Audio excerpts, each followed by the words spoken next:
I wake up pretty early. I've got kids to get out the door for school, emails to answer, and often early morning interviews with guests halfway around the globe. So low energy is always an issue. I've implemented Wellco's The Super Elixir into my day. You guys, it's made a huge difference. First of all, I love the taste, pineapple and lime. It's refreshingly tropical with a tangy fruit-forward taste that lightens the greens flavor. But my favorite part is my enhanced energy. I feel improved gut health, less bloated and puffy, healthier skin, hair, and nails, and really how easy it is to stick with. So I mix it with water, and it's the easiest new part of my daily habits. It's a simple routine with complex benefits. The Wellco Super Elixir Daily All-in-One Greens Powder has over 40 thoughtfully selected ingredients. Wellco's founder, Elle Macpherson, uses the Super Elixir daily for thriving through menopause. It has a naturally delicious flavor. It mixes easily with water or smoothies, making it simple, enjoyable routine that you can stick to every single day. Right now, get 15% off the Super Elixir at wellco.com and use Kate Casey 15 at checkout. Try it for yourself and feel a difference within weeks. That's WELLECO.com, code Kate Casey 15 at checkout for 15% off the Super Elixir. 15% off at WELLECO.com, promo code Kate Casey 15, first time orders only. It's 2026, and if you're still paying rent without Built, it's time for a change. Built is the loyalty program for renters that rewards you for your biggest monthly expense, rent. With Built, every rent payment earns you points that can be used toward flights, hotels, Lyft rides, Amazon.com purchases, and so much more. And here's something I'm really excited about. Now Built members can earn points on mortgage payments for the first time. So that means you can get rewarded wherever you live and unlock exclusive benefits from more than 45,000 restaurants. So I'm redeeming points through gift cards. I know my kids and their friends all love a gift card for a present. It's simple. Paying rent is better with Built. And now owning a home can be better with Built too. Earn rewards and get something back wherever you live. Join the loyalty program for renters at joinbuilt.com/KKC. That's JOINBILT.com/KateCasey. And make sure to use my URL so they know that I sent you. The amazing Kate Casey. Welcome back for another episode of Reality Life with Kate Casey. Now, today's episode is about Jeffrey Epstein and Ghislaine Maxwell. It's a story that I have previously covered. This episode contains discussion of sexual abuse, sex trafficking, and exploitation. Listener discretion is advised. And we're coming back to this story with so many new updates. We are living in the middle of a story that I believe will be examined, dissected, and turned into documentaries for decades to come. There are some stories that arrive and dominate headlines and then fade. And there are others that keep unfolding. They leave behind questions that historians, journalists, and filmmakers will continue to explore long after we've moved on to the next news cycle. The case of Jeffrey Epstein and Ghislaine Maxwell is one of those stories. As of early 2026, more than 3 million pages of documents have been released from what are commonly referred to as the Epstein files, including thousands of videos and images, court records, depositions, flight logs, and investigative materials. The Department of Justice has acknowledged that roughly 6 million pages could potentially qualify for release, but they've also said that they declared that the latest release is to be the final one. And yet, even with millions of pages made public, this story feels unfinished. Jeffrey Epstein was a financier with extraordinary access to influential circles in politics, academia, business, and royalty. Prosecutors allege that behind that image was a long-running sex trafficking operation involving underage girls.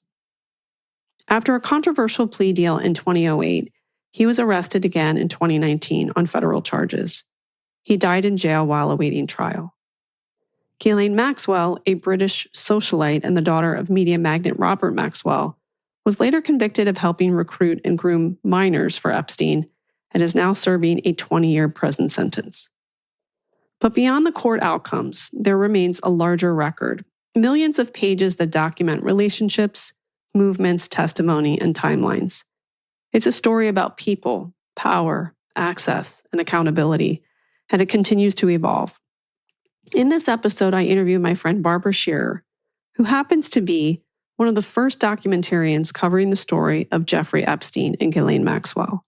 She directed Epstein's shadow, Ghislaine Maxwell, served as executive producer on Prince Andrew Banished, and is currently developing a book project examining Ghislaine Maxwell's life and influence.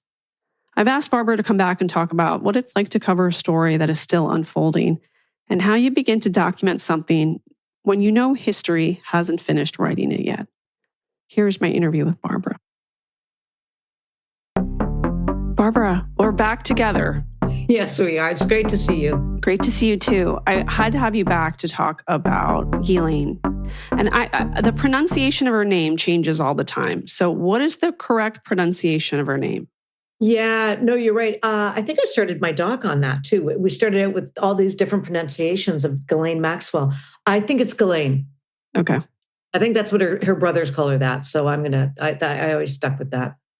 So you have made 2 documentaries about Epstein, and you're working on more projects in the future. Are you surprised that this story has been not only something that people have kind of had interest in years past, but that it continues to get even bigger and bigger? I am. There's no one more surprised. I did Epstein's shadow, Ghislaine Maxwell, back in, I think that came out in 2021. I exec produced Banished, which was Epstein and Prince Andrew, right? And how he was banished from the royal family at that point. Now it's snowballed to a greater degree with both of those stories. And then with the Epstein files, obviously, I'm working on a book with my writing partner, Michael McKinley. I'm working on a documentary right now that's probably going to it'll come out this year, but I'm starting production in probably another month. And it's a subject matter I know a ton about. And I think it's because I think it's hitting a nerve even more so now because it's gone from sort of, a prurient interest in the subject matter to this has been a cover up. Right. For decades. There's a cover-up aspect to it. And I did a JFK show, as you know, a JFK documentary a couple of years ago, which got a lot of interest. And it feels the same way. It feels very similar to, I think it's turned into from conspiracy to there might be a real cover-up here. Mm-hmm. Well, what is the first year that you started picking away at this story? Picking away at the story as far back as 2017. When you began that process and in the years after, did you have pushback from people? And did you ever feel like people started to cross boundaries, look into your life, make you feel unsafe? I didn't have anything. I'm in Toronto, right? I do feel there is a little bit of a removal, literally. I'm removed from a lot of that. But the pushback was interesting when I was pitching a documentary about Jeffrey Epstein back in 2017, 2018, before he was arrested, before he was really known. I was already diving into what I was looking at was Palm Beach, what happened at Palm Beach and how he got a handshake deal on that. And I was looking into that. And his connections to power to get that handshake deal to basically, that was where all these victims were ignored. And I was talking to the head of, Mike Ryder, and I was talking to Joe Reckery, who is now deceased and died before Epstein was arrested. But I have him on video, our discussion about Maxwell and Epstein that I did in 2017, 2018 with him. And this was before anybody was onto this, you know what I mean? And I think Julie K. Brown came out with it in 2018 or 2019, but I was working on that for a long time because I knew there was a great story here and nobody would buy it. I was pitching all the people I'd worked with, the usual, all the buyers in Hollywood, all the networks, and they were saying, ooh, no. And also, who is this guy? They didn't even know who he was. And one exec said to me, we'd have a better time at greenlighting this project if there was a murder involved, right? Like, because that would be, but because it's like, about underage girls and pedophilia and this icky kind of rich guy in Palm Beach. No one wanted it. Mm. And then he got arrested. And that's what changed everything, was his arrest. Did he ever get word of the project that you were working on? And did you ever hear from him or anyone in his circle? No, I didn't. And I was talking to a lot of the lawyers who were representing the victims at that point too. And they knew stuff. And I heard a few things that have since come out. Like I knew that they talked to Trump back in 2006, or that he called Mike Ryder and stuff like that. That, like, a lot of the stuff that people are seeing, that they will go, oh my God, it's all feeling new and everything, because maybe it's a new generation too that's looking at this. But that stuff was really not well known. It wasn't well known, but it was known. It wasn't. Oh. I knew about that because I was talking to the cops myself and a lot of the lawyers. So Brad Edwards, I was talking to, and Spencer Cooven and all those guys. But no, I didn't get shut down. I got shut down more by the networks and the buyers who said, I don't know this guy. So I'm like, okay. So I abandoned the project myself because I couldn't get a green light on it. So that's why I did it. So I shelved it. And then when Epstein was arrested in July 2019, it was my writing partner who's also producer on the first doc. Michael McKinley phones me. He's like, remember you were working on that guy and you were trying, he's like, and now he's like on on the front page of every newspaper. It's like, why don't you work on, and I'm like, yeah, but it's too late now. Like, it's too late now. Netflix is on it. Everybody's going to be on the guy. So we were talking, it's like, why didn't I just pivot and look at Maxwell? Because she's way more interesting. The Bonnie was way more interesting than Clyde in this particular story. And that's how it came about. So as you begin to look into her life, there's this looming shadow of her father. So how did growing up with Robert Maxwell as the daughter of Robert Maxwell shape her worldview? I think it shaped it in every which way. I think her self-esteem was completely tied to her father and what he had achieved, and what that granted her. She was born into an entitled environment. Her father, though, built it from the ground up. He's self-made. He came from nothing. And she walked into a world of mansions and planes and yachts and getting into Oxford with her father's help. She's the OG Nepo baby. She really is. And she walked in, so she doesn't know a different world than what was provided to her as the last born child of the Maxwells. And so she walked into this and took it on very easily. What was the household like emotionally? Was it loving? Was it intimidating? Was it chaotic? It's actually, I think all of the above. I think what's interesting about her particular story is 3 days before she was born, her brother, the oldest brother in the Maxwell family, Michael Maxwell, was in a car accident and he was 15 years old. And that put him into a coma. And he remained in that coma for 6 to 7 years before they let him go. Now, that black cloud over the family and the household, which informed all the kids' lives and the parents, that's what she entered into. And it was so I think she was craving attention and craving emotional connection, which she did not get from a grieving mother, no doubt, and a father who's absent a lot. And even to the point where I think, which is most telling with Ghislaine, was she was at the age of 3 deemed anorexic. 3? Right? 3. How's a 3-year-old anorexic? Wow. And she turned to her mother, this is well documented, and she said to her mom, "Mommy, I exist." Oh. Now, right there, that says this is a child that's starving for affection and starving for attention, literally and emotionally. So that is how Maxwell was formed in a lot of ways.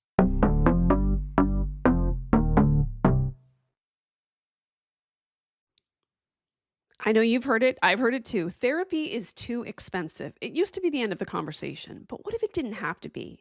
With Grow Therapy, care is designed to be affordable, insurance-friendly, and easy to understand.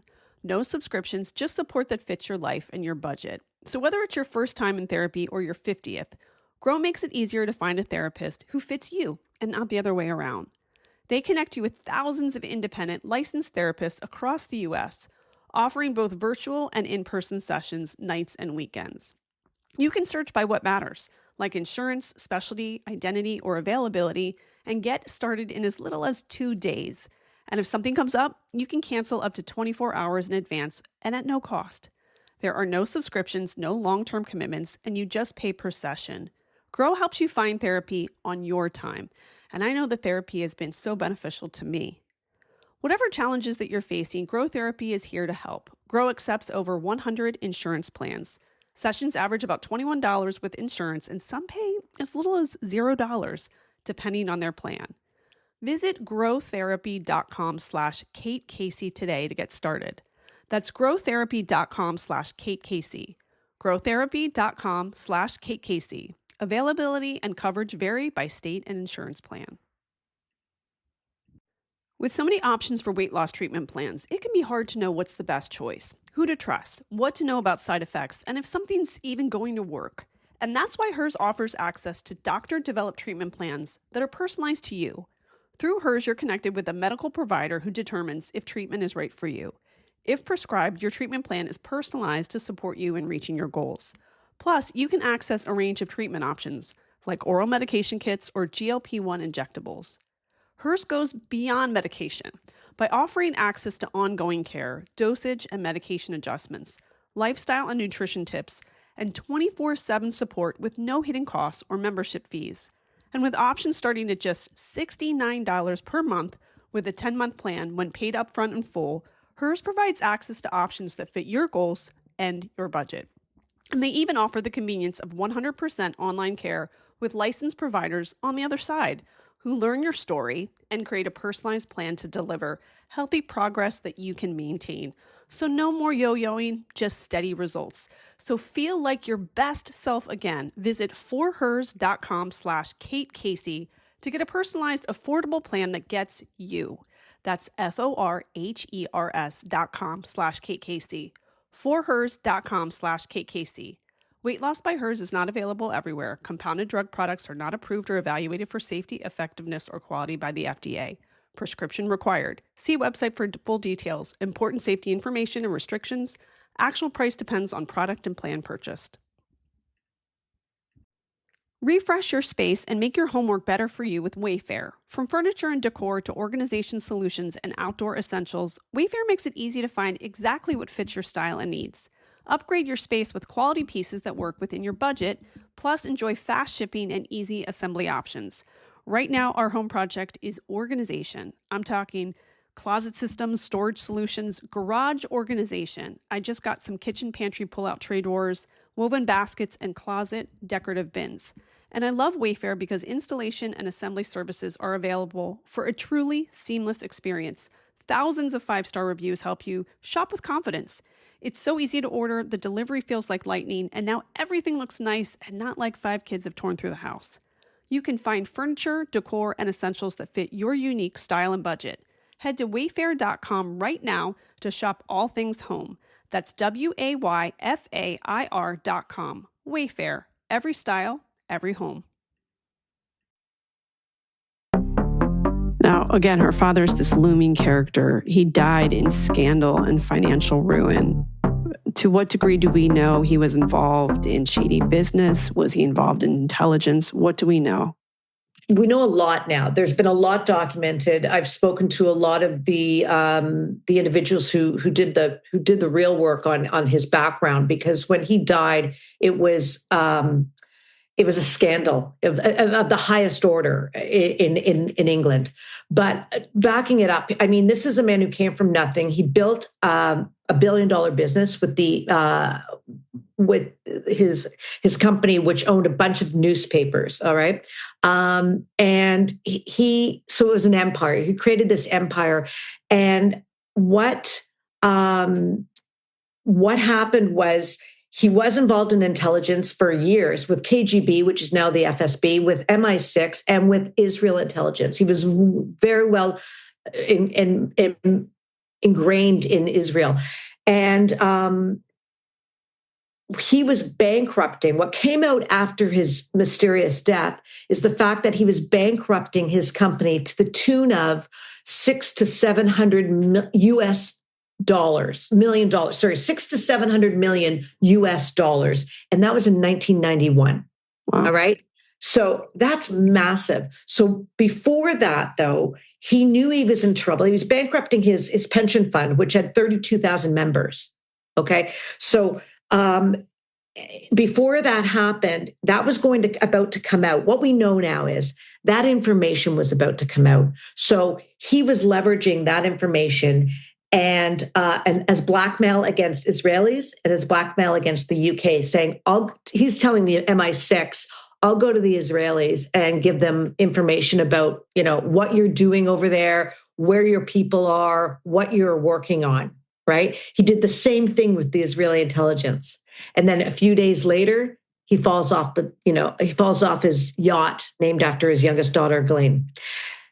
That I don't think was a mistake. That wasn't an accident. He was killed because he was blackmailing much more powerful entities than himself. And then it became public knowledge that he had put his media company into $2 billion in debt.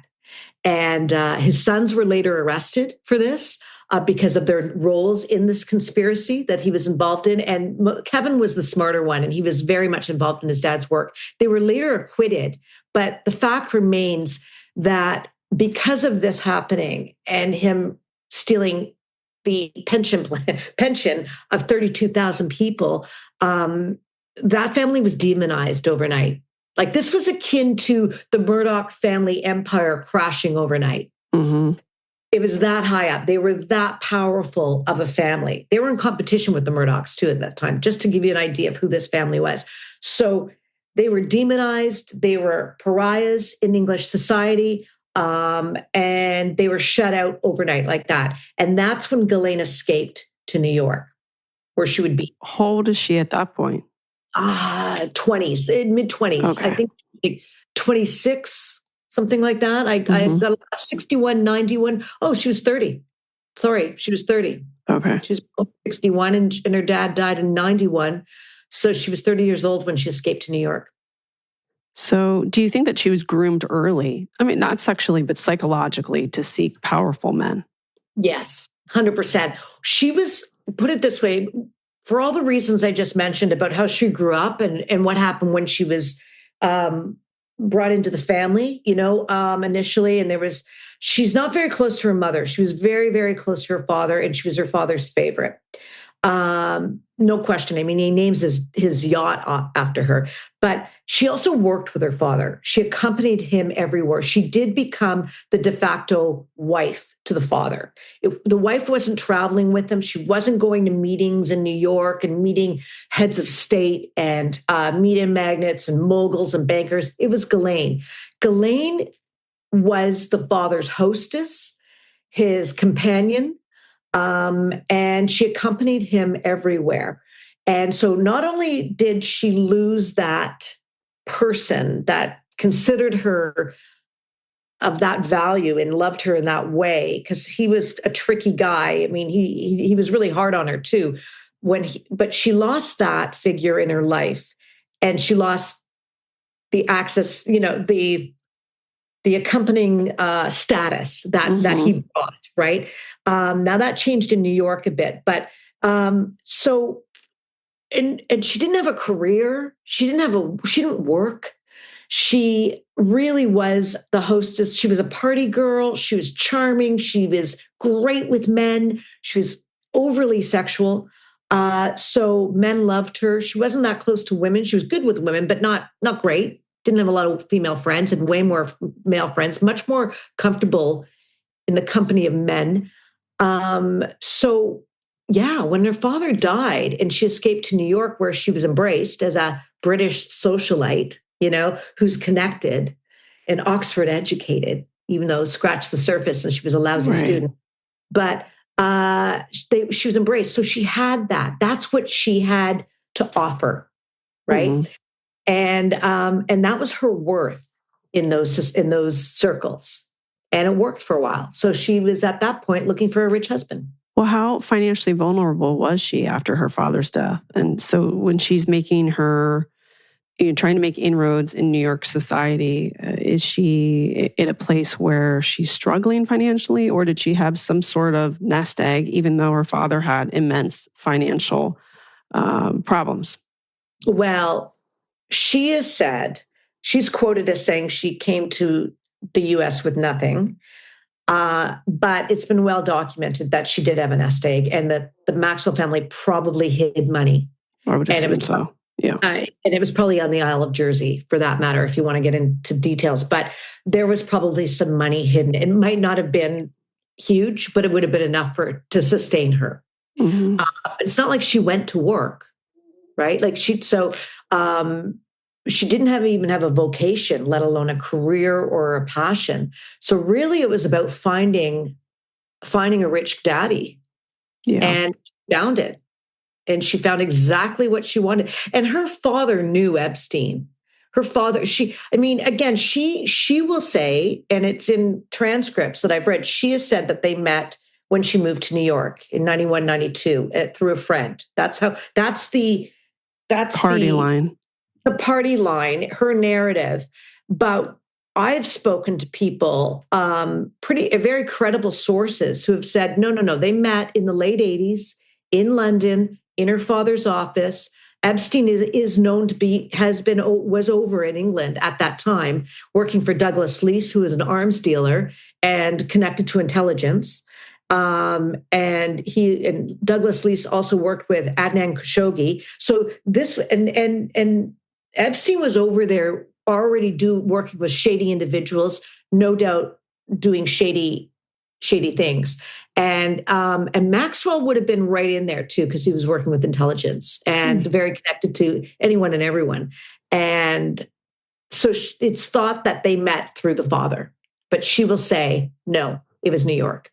Well, at this point, nothing that either of them probably said can be perceived as the total truth. Not at all. Yeah. It's what works, right? It's always been what works. Do you see parallels between her father and Jeffrey Epstein in terms of personality and power dynamics? Oh, 100%. It's just uncanny. And even because I did so much research and read several books on the Maxwells, and then there was nothing really, when I was doing my research on Epstein, there was nothing written at that point until after he was arrested. But they're both self-made men. I'll just throw out the obvious. They're both self-made men. They're both grifters. They're both worked in shady ways with shady people. They're definitely the most ambitious and status-driven, and she would have aligned with that in every single way. And anything fraudulent or corrupt would be commonplace to Ghislaine Maxwell, because that's where a world in which she knew very well and saw how her father worked.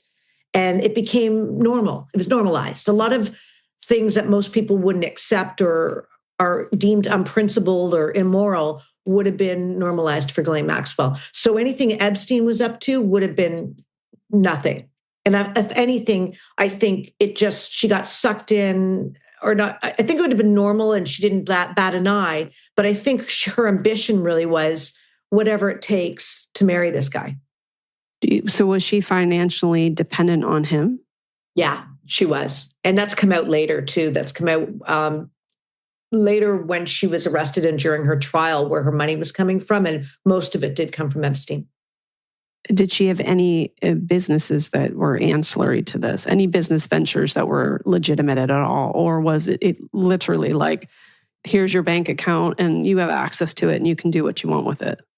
Absolutely. That seems to be the case. I mean, she does talk about, when she was interviewed one time, I read, she's talked about she started doing day trading in the 2000s. And she said, I was quite successful at it. But when we looked at her financials during the trial, which was exposed, how much, when she was putting up for bail or, and or a bond, I should say. But it didn't, no, nothing of great significance came out of her day trading, put it that way. And there are no other businesses. Later, the best thing she could do, because again, she didn't have any interest really in founding her own business or doing anything on her own or creating a career for herself. She did start Terramar, which was a bit of a joke. It's a passport to the oceans. It's about philanthropy. And it would put her in circles that she wanted to be in and give her some sort of credibility that she was hoping for after her days with Epstein.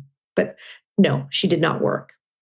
So in practical terms, what role did she play as far as his daily life?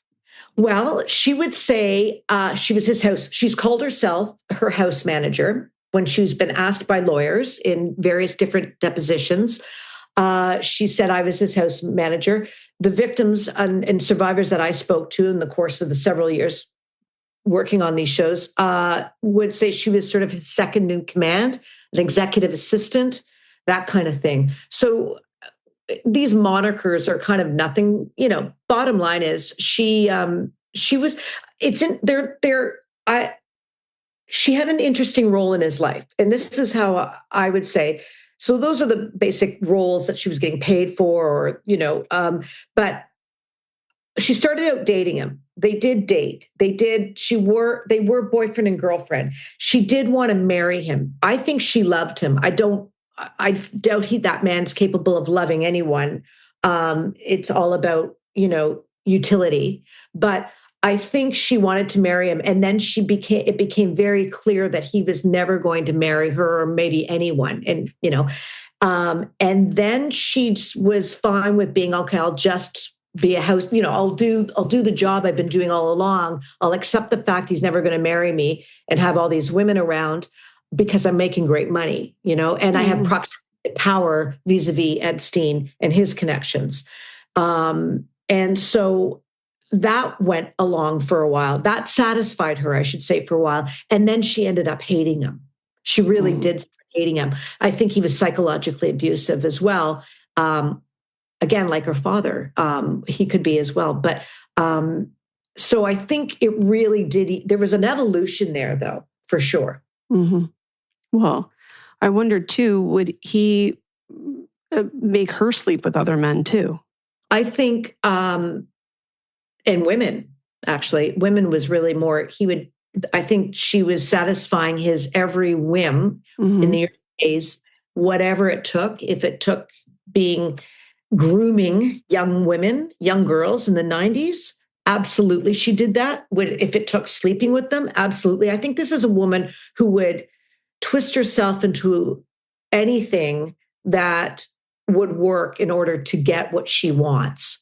And actually, Epstein was very much the same thing. He would morph himself into he'd see an advantage or something he needed, like from Les Wexner or whatever, and he would turn into whatever that person needed in order to gain favor and insert himself into people's lives. I think she was very similar in that respect, where she would do anything that he needed or wanted in the hopes that A, he'd marry her, or B, later take care of her for life with millions of dollars, or ideally she'd meet someone through him where she could then move into that relationship, which I think is what happened with Ted Wyatt later on and probably others. But I think she was sleeping with a bunch of guys.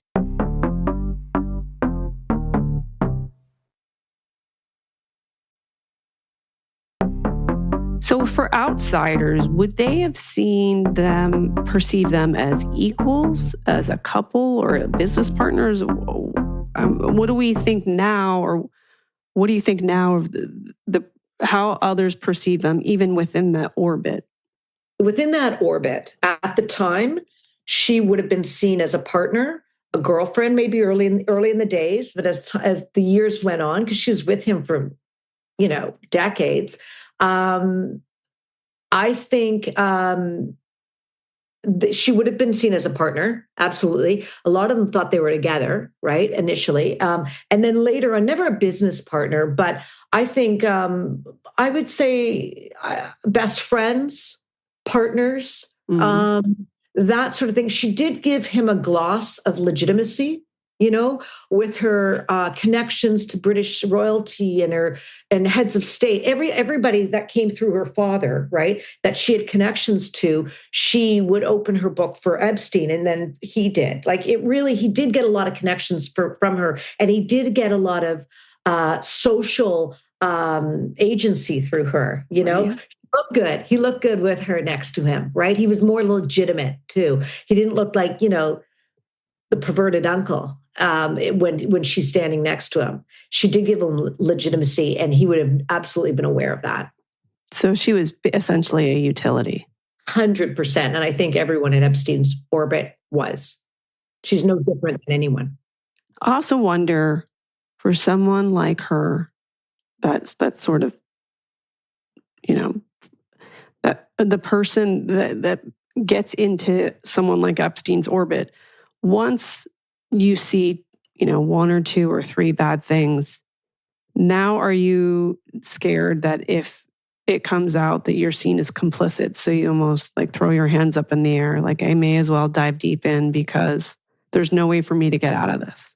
Yeah, I bet you're right. I mean, we have no way of knowing that, except that she did start to move away from him and openly date other men after his Palm Beach arrest and the charges in Palm Beach. But she's still connected to the guy. She left him for a year and then went back. We know that, to be his house manager, there's probably a lot of money involved is what happened. But I think you're right though. Once you're so deeply involved, you probably don't see how to get out of it.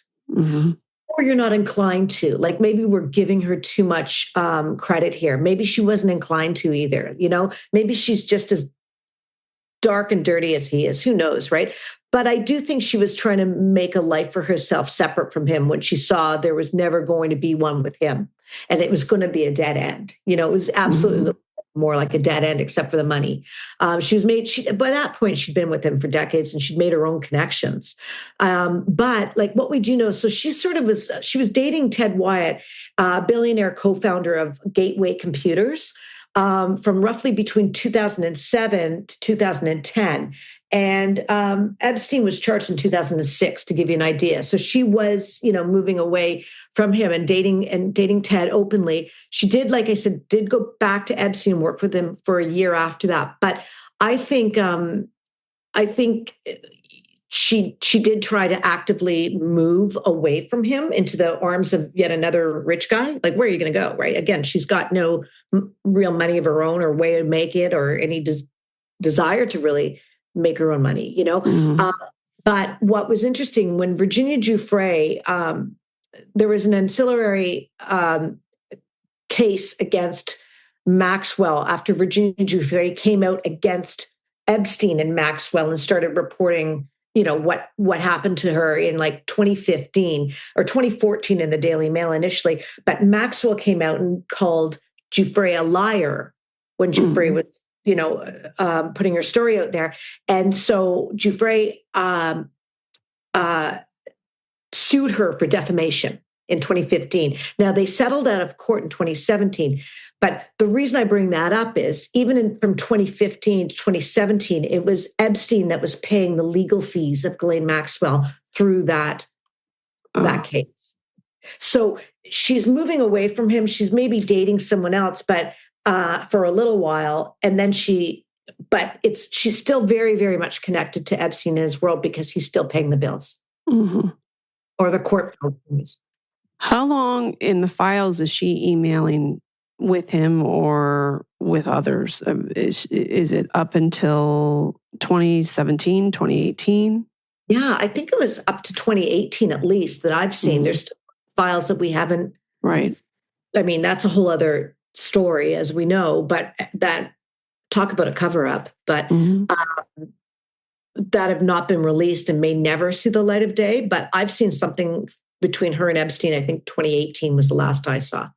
Were you surprised as the files were released? Was there any new information that you were unfamiliar with? Or did it feel like these were things that you could see, but no one was willing to acknowledge? A bit of both, really. I think a lot of the stuff I've read or heard about, we knew about this stuff way back.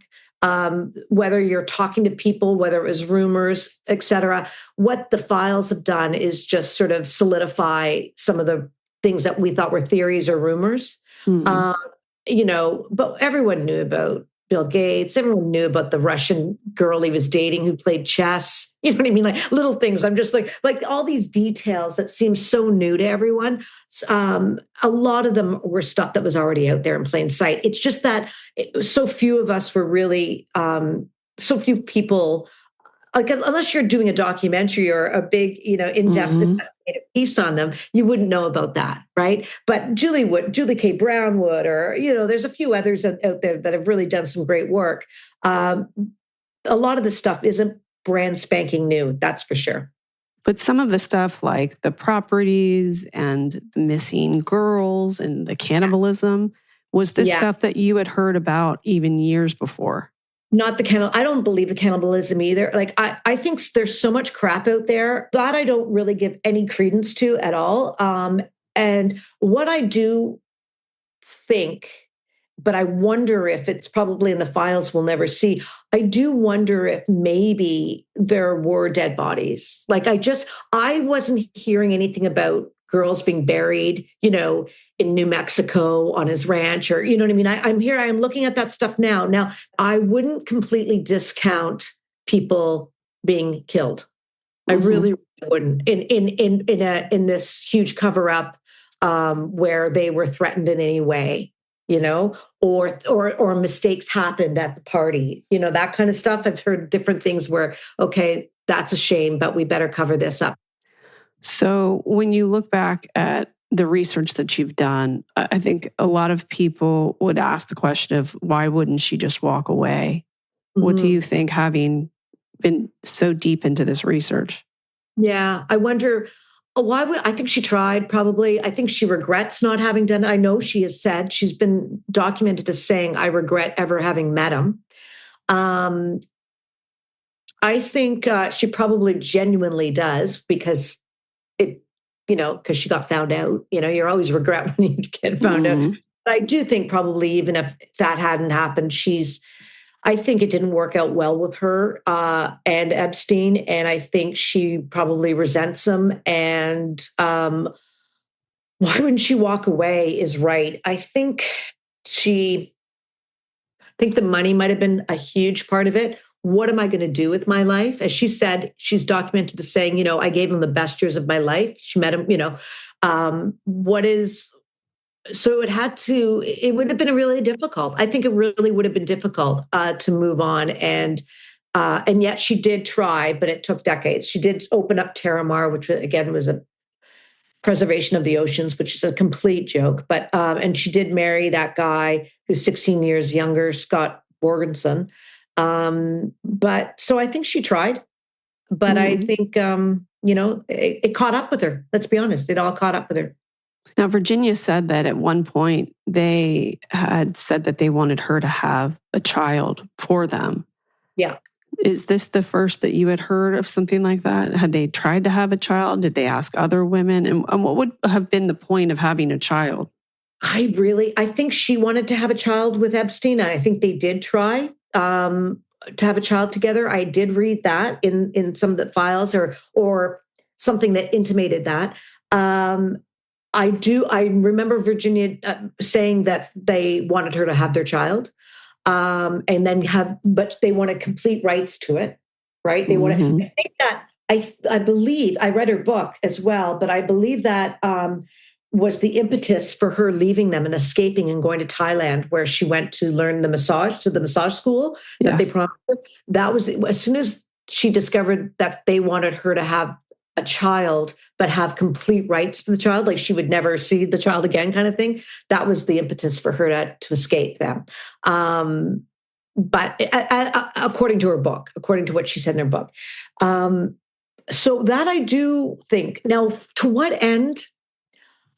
I'm not sure. And I bet you it's pretty horrible. I wonder, maybe he wanted a child to give all his money to.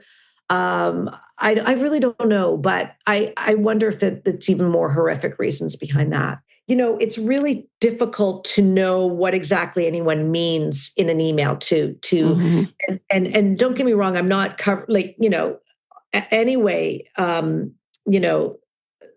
standing up for this guy, but I think people just take it so to the extreme that it loses any of its weight. And I think we have to really be careful of so many things that are coming out in these files, even though I think a lot of it is heinous. And I think a lot of men were heinous and did horrible things. And we don't even know the beginning of it. Don't get me wrong. I absolutely believe that. But I wonder, I have to it's just tough to sort of dissect every single email without tone understanding of, any sort of context. Yeah. Well, I think the big looming question too is that there have been photos that have been released of her in prison, and a lot of people speculate that's actually not her. What do you think? I think it's her. I absolutely think it's her. I think she's gained a lot of weight. I think she's been beaten down by this whole process. And I think she just looks rough, but I absolutely think it's her. Sounds like her. I just think she's just getting older and she's gained quite a bit of weight. But I do think, listen, she wouldn't be making a big deal about wanting to be pardoned and get the hell out of jail with all the leverage she has on so many people. If she was off somewhere in France or Israel right now, hiding out with a dupe in the prison, like this story would die pretty much on the vine if that was the case, right? You'd want it to. Want people to forget about you. And right now, that's not the case. So absolutely, it is her. That's again, we have to be so careful about how certain things are being twisted. And I'm really big on that because the work I've done has been really close to the bone, first person accounts, you know what I mean? Rigorously researched. And I just don't go with the tinfoil hat stuff. I mean, and it's really easy to in this case. Don't get me wrong. It's very easy. But no, that's her. Absolutely, it's her. So again, you are working on even more projects now. And when can we look forward to watching the documentary and read the book? I'm hoping it'll be early this year. Later this year, early next is when everything's going to probably hit. Okay. Well, I'm so grateful for your time. Where can people follow you? I'm on Instagram as Barbara J. Shearer, and that's probably the best place. And where can people watch the other documentaries? The Banished and Epstein Shadow are on Peacock, or running on Peacock now, or they continue to. And yeah, I'm all around. But those are the two Epstein-related documentaries are on Peacock. And I think I've also seen them on Apple TV too. Oh, are they? Great. Yeah. You know what? I haven't. As soon as they're done and in the can, I never watch them again. So right. That's good to know. I hope they're out there anyway. Yeah. Well, thank you so much. Thank you, Kate. Great to see you. Thanks for giving me. You too. Take care. The amazing Kate Casey. I want to thank my great guest, Barbara, and remind you to make sure that you click subscribe. Please leave a 5-star review. Join the Facebook group, Reality Life with Kate Casey. You can get my list of what to watch each week in unscripted TV. So not only documentaries, but also reality shows. And you can get that at katecasey.substack.com, and you can get my archive list as well. And I also have plenty of articles and book club options for you to check out there, katecasey.substack.com. Bonus episodes are available on Apple Podcast and on Patreon. And please follow me on social media. My Instagram is @KatecaseyCA, TikTok, it's Kate Casey, and Twitter, Threads, and Blue Sky @KateCasey.